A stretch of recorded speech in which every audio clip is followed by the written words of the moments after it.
Tingnan nyo naman po mga katindera ang ating pinya. Marami po dyan sa likod at dito rin po sa harap. Dahil nga po wala tayong maliliit. Wala tayong 3 for 100. Hindi naman po natin kailangang ibigay yan ng 3 for 100. Malulugi na tayo. At Thankful naman po may nag-order ngayong umaga ng 15 bundle at bound to Fort Barton nga po pala ito. At dahil nga po nakikita nyo palagi si tatay na lang yung ating kasama sa ating video dahil nga po siya yung ating driver for today's video mga katendera.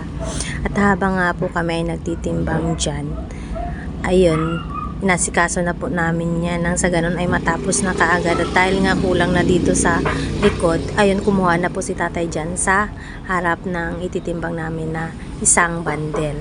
At pagkatapos nga po namin magtimbang dyan, nilabas na rin ni tatay. At tingnan nyo naman ang tindera nyo, pamaywang lang doon, pabilang-bilang lang ng bandil na pinya. At pagkatapos nga po pala naming magtimbang at nailabas na rin po, ayun, pinaglagyan na po namin yan ng mga tanda. Nang sa ganun ay hindi magkahalo-halo pag ito ay pinadeliver na doon sa garahe.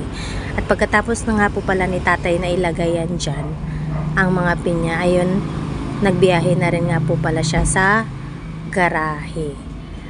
Tingnan nyo naman ang inyong tendera. Akala mo naman kung sinong manager dyan. Hindi mo kinakaya. Yan talaga ang tendera. Tingnan nyo naman. Akala mo naman kung sinong dyan, boss. Ayan lang po. Thank you for watching. Bye-bye.